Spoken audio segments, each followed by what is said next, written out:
Hello everyone, कैसे हैं आप सभी लोग। उम्मीद करती हूँ बढ़िया होंगे।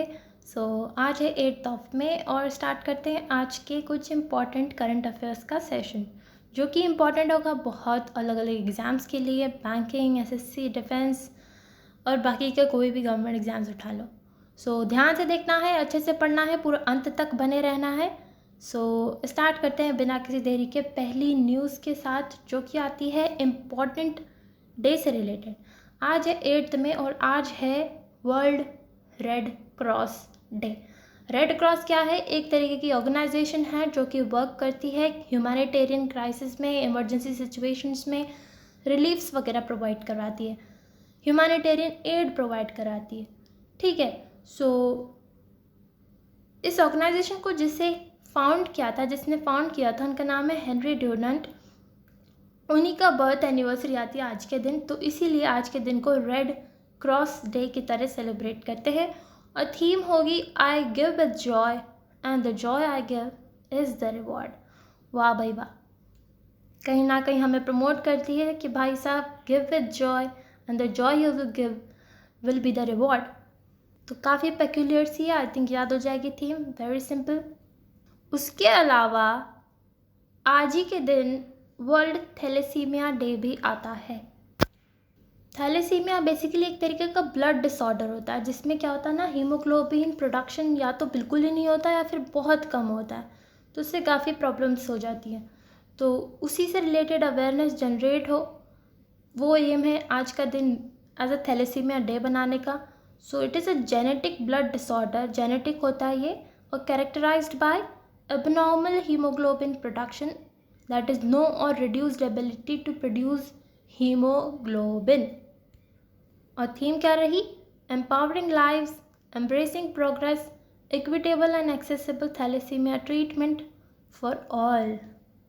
जिनको भी ऐसी प्रॉब्लम्स होती है, उन्हें बार बार ट्रांसफ्यूजन कराना पड़ता है, तो काफ़ी दिक्कतें होती है, तो उन्हें एम्पावर करना है और उन्हें एंकरेज भी करना है कि भाई प्रोग्रेस एम्ब्रेस कीजिए और कोशिश करनी है, क्योंकि हर कोई ये ट्रीटमेंट अफोर्ड नहीं कर सकता।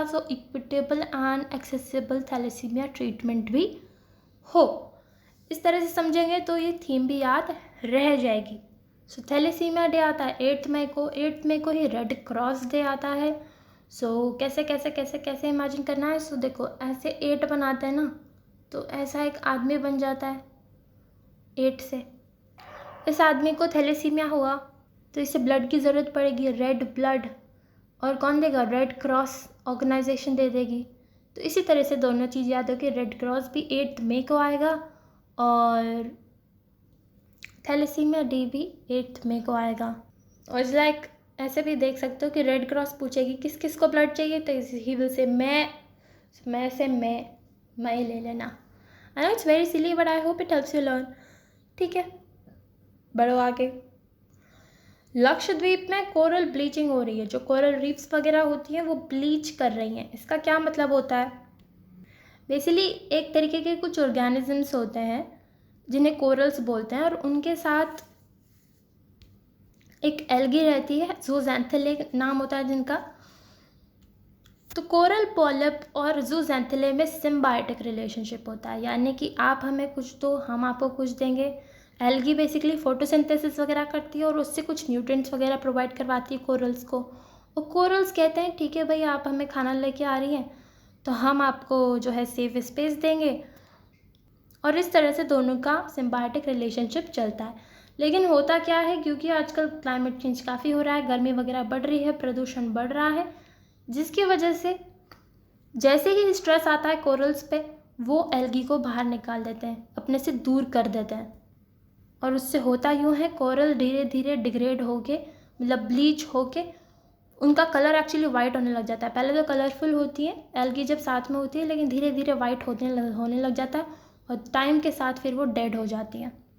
तो कहीं ना कहीं ये काफ़ी कंसर्न वाली बात है कि कोरल ब्लीचिंग काफ़ी मास लेवल पे हो रही है, क्योंकि ये काफ़ी इंपॉर्टेंट हो जाती है। इनके आसपास क्या ये बहुत सुंदर सी लगती हैं हमारे ओशंस वगैरह में, सीज़ वगैरह में, तो इनके आसपास बहुत सारे अलग अलग ऑर्गेनिजम्स भी आते हैं, जैसे कि फ़िशेस वगैरह आएंगी, तो हमारे लिए वो फ़िशेस बहुत न्यूट्रिशियस होती हैं, तो हम ह्यूमंस के लिए भी बहुत इंपॉर्टेंट हो जाते हैं ये। और उसके बाद टूरिज़्म वगैरह अट्रैक्ट करते हैं, तो इनको सेव करना बहुत इम्पॉर्टेंट हो जाता है। उसके अलावा अगर कोई बहुत हार्श वेव्स वगैरह आती हैं तो उसके लिए एज अ बैरियर एक्ट करती हैं, तो फ्लड वगैरह आने से रोकती है। इस तरह से बहुत इम्पॉर्टेंट हो जाती है। और इसमें मैं फ़ोटो अटैच करना भूल गई, पर आप जाके एक बार गूगल पे सर्च करना कोरल्स या कोरल ब्रीफ करके, कोरल रीफ्स करके, ताकि फिर आपको पता पड़ेगा कि कैसी दिखती हैं ये। So due to marine heat waves events that involve prolonged period of abnormally high ocean temperatures, क्योंकि वक्त के साथ काफ़ी ज़्यादा ओशन टेम्परेचर होता जा रहा है, तो जिसकी वजह से कोरल ब्लीचिंग काफ़ी ज़्यादा हो रही है। ये कहा ICAR के central marine fisheries research institute ने। तो ये जानना है हमें, ज़रूरी है। और कैपिटल क्या है लक्षद्वीप की? कावारत्ती। ठीक है, ये भी याद हो गया। बढ़ो आगे। अब बात करते हैं युजवेंद्र चहल की। बहुत जाने माने क्रिकेटर हैं, बहुत बढ़िया बॉलर हैं। ये न्यूज़ में इसलिए आया क्योंकि गुड़गांव एडमिनिस्ट्रेशन ने इन्हें रोपन किया as a brand ambassador election के लिए, एज अ ब्रांड एम्बेसडर, ताकि वोटर टर्नआउट बढ़े, ज़्यादा से ज़्यादा लोग आके वोट दें। ठीक है, तो कैसे याद रखना है ये?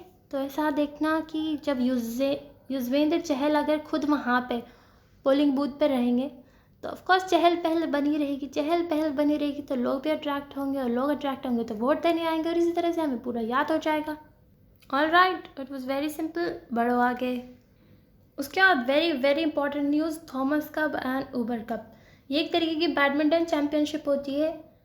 थॉमस जो होती है वो मेन के लिए होती है, और उबर जो होती है वो विमेन के लिए होती है। ठीक है, और दोनों में ही विजेता कौन रहे? चाइना। और कहाँ पे हुआ था इवेंट? तो वो भी चाइना, चेंगडू रीजन है चाइना का, वहीं पे। सो चाइना चाइना, हर जगह चाइना। तो ये तो याद हो ही जाना चाहिए, और ये बहुत इंपॉर्टेंट है, ये तो डायरेक्ट याद रख लेना, चाइना। और चाइना ने ये पहली बार जीता सिंस 2018। वैसे तो इनका 11th टाइटल था, पर 2018 से इनका पहला है। और इन्होंने इस बार इंडिया ने इंडोनेशिया को हराया, और इंडिया एक ही बार जीता है थॉमस कप। कब जीता था? 2022 में। तो ये तो बहुत सिंपल है याद रखना, और इम्पॉर्टेंट भी है, तो याद रख लोगे आप अच्छे बच्चों की तरह। बढ़ो आगे। FWD-200B, ये एक तरीके का ड्रोन है, एक तरीके का बॉम्बर ड्रोन है। बेसिकली बॉम्ब लेके कहीं पे भी टारगेट पे जाके गिरा सकता है। और ये इंडिया का पहला indigenous military grade bomber drone है, तो वेरी इम्पॉर्टेंट। बनाया किसने? तो flying wedge defence and aerospace technologies private limited नाम की एक कंपनी है, जो कि बेंगलुरु बेस्ड है। उन्होंने बनाया, इसको बोलते हैं अनमैन्ड कॉम्बैट एरियल व्हीकल। एक तो ड्रोन है, सो इट इज़ अनमैन्ड, ऊपर से कॉम्बैट में काम आएगा, बम वगैरह गिराने का काम आएगा, और एरियल व्हीकल है। सिंपल है याद करना, UCAV। So flying wedge defence 200B इसका पूरा नाम है। FWD का फुल फॉर्म है फ्लाइंग वेज डिफेंस और 200B, and it is India's first indigenous military grade bomber drones, यानी कि पूरा इंडिया में बना हुआ पहला मिलिट्री ग्रेड बॉम्बर ड्रोन है। So it becomes very very very important. उसके अलावा इससे होगा क्या? It will strengthen national defence capabilities, हमारी डिफेंस कैपेबिलिटीज़ बढ़ेंगी। ये एक medium altitude long endurance UCAV है, मीडियम ऑल्टीट्यूड तक जाएगा, लॉन्ग एंड्योरेंस होगा। पेलोड कैपेसिटी इसकी 100 kg है। 12 से 20 आवर की इनकी एंड्योरेंस है, और स्पीड की बात करें तो 200 नॉट्स की है। वनडे एग्जाम्स के लिए इतना डिटेल में नहीं भी जाओ तो भी चलेगा, सिर्फ ये याद रखना किस ऑर्गेनाइजेशन ने बनाया, और हमारे इंडिया का पहला बॉम्बर ड्रोन है। ठीक है, एंड उसमें ऑप्टिकल सर्वेलेंस पेलोड्स भी हैं, प्रिसीजन एयर स्ट्राइक वेपन्स भी हैं, कुछ मिसाइल्स वगैरह भी मतलब इसमें लगाई जा सकती हैं, जिन्हें एयर स्ट्राइक वेपन्स बोलते हैं, जिससे कि टारगेट पे भेजा जा सकता है। और ऑप्टिकल सर्वेलेंस पेलोड्स हैं, तो सर्वेलेंस वगैरह करने में भी आसानी होगी। और ये क्या दर्शाता है? ये हमारी दर्शाता है कमिटमेंट टू सेल्फ रिलायंस, कि भाई हम कैसे भी करके बाहर के जो हम इंपोर्ट करते हैं डिफेंस वगैरह के इक्विपमेंट्स, उसमें हम डिपेंडेंट कम रहें और हमारी सेल्फ रिलायंस, आत्मनिर्भरता आगे बढ़े। इसके अलावा क्योंकि देखो हम बाहर से इंपोर्ट करते हैं तो काफ़ी महंगा पड़ता है, लेकिन हमने इंडिया में ही इसे बिल्ड कर दिया तो हमें काफ़ी कॉस्ट इफ़ेक्टिव पड़ा।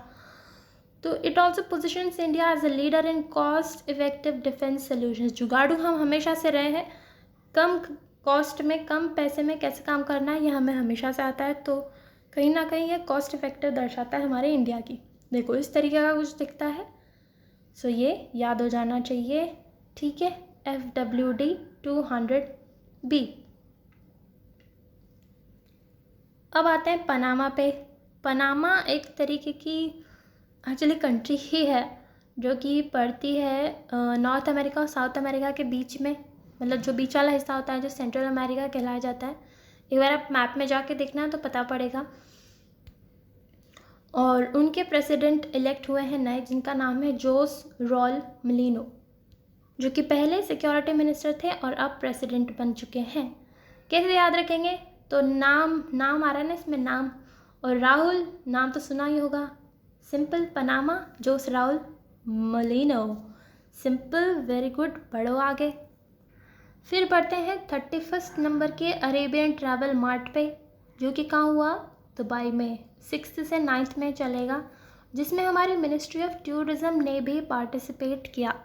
हम सब चाहते हैं, पिछले कुछ टाइम से इंडिया खूब कोशिश कर रहा है कि इंडिया को प्रोजेक्ट करे as a very good tourism destination, और उसी से रिलेटेड हमने यहाँ पे भी कुछ किया। इस वाले ट्रैवल मार्ट में जो हमारी मिनिस्ट्री ऑफ टूरिज़्म गई थी, उन्होंने हाईलाइट किया कि भाई जो इंडिया का परसेप्शन बना हुआ है कि समर्स में काफ़ी हॉट होता है और उतना जाना वहाँ पे उचित नहीं है, बल्कि ऐसा कुछ नहीं है, बल्कि हमारे काफ़ी सारे कूल डेस्टिनेशंस है हिमालयन वगैरह एरियाज़ में, जहाँ पे आप जा सकते हैं और अपनी वेकेशंस को स्पेंड कर सकते हैं।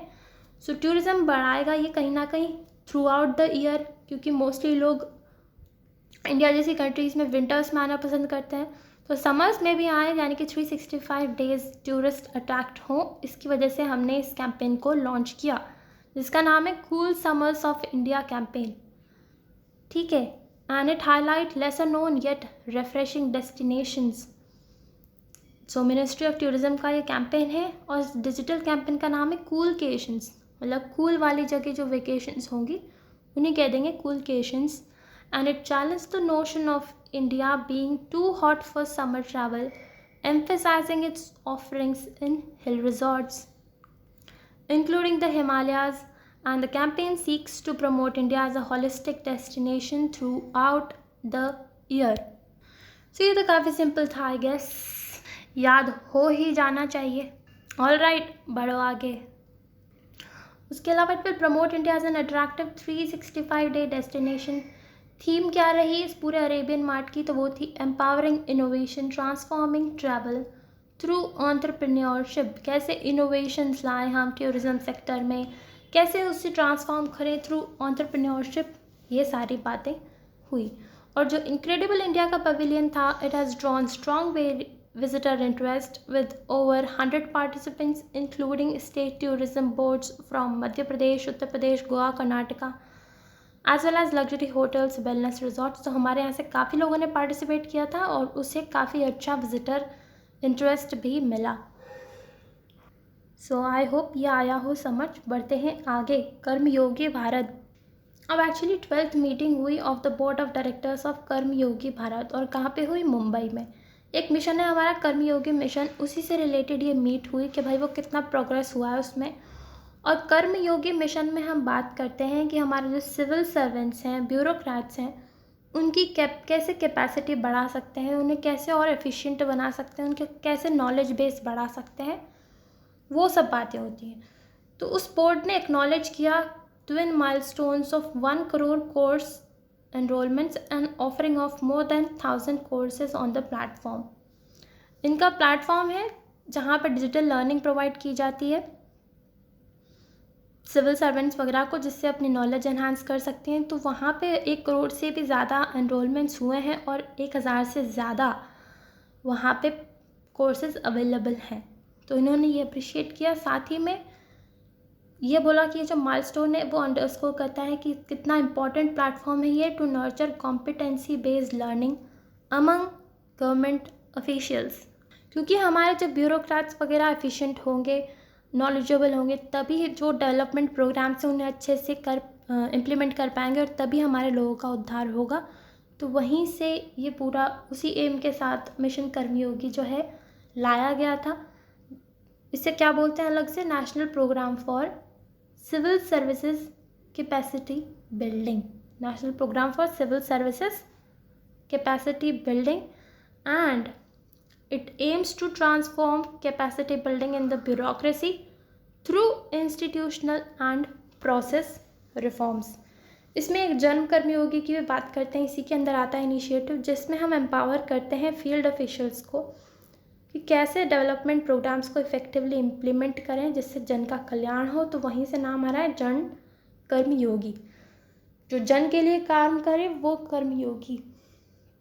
उसके अलावा ज्ञान कर्मयोगी जो कि आईगॉट पे मिलेगा। आईगॉट क्या है? Integrated government online training platform है जिस पे बहुत सारे अलग अलग रिसोर्सेज मिलते हैं, वहाँ पे डिजिटल लर्निंग होती है, तो वहाँ से ज्ञान बढ़ेगा कर्मयोगियों का, तो ज्ञान कर्मयोगी वहाँ से आता है। तो it serves as a comprehensive knowledge repository for civil servants and noted as a welcome addition to the platform. So कहीं ना कहीं कैसे ब्यूरोक्रेट्स को पूरा एफिशिएंट बनाए, चाहे नॉलेज से रिलेटेड हो, जन कल्याण से रिलेटेड हो या बाकी सब हो, वो सब इसमें देखा जाता है। तो उसी से रिलेटेड मीटिंग हुई मुंबई में। और आईगॉट जो प्लेटफॉर्म है उसकी फुल फॉर्म इम्पॉर्टेंट हो जाती है इंटीग्रेटेड गवर्नमेंट ऑनलाइन ट्रेनिंग, और ये एक डिजिटल लर्निंग प्लेटफॉर्म है। It offers online courses, training programmes and resources for civil servants. और मिनिस्ट्री ऑफ एचआरडी के दीक्षा पोर्टल पे ही ये एक पोर्टल है और ये अलाउ करेगा सभी गवर्नमेंट सर्वेंट्स को, चाहे असिस्टेंट सेक्रेटरी हो गया या सेक्रेटरी लेवल तक भी ये कंटिन्यूस ट्रेनिंग प्रोवाइड करेगा depending upon their domain areas. तो ये फुल फॉर्म बहुत इंपॉर्टेंट हो जाती है। और मिशन कर्मयोगी क्या है ये तो आई थिंक अब याद रह ही जाएगा क्योंकि इतना समझा दिया, तो ये तो समझाने की ज़रूरत है नहीं। सो इतना ही था आज के सेशन में। I hope it help you. Thank you so much. Have a nice day.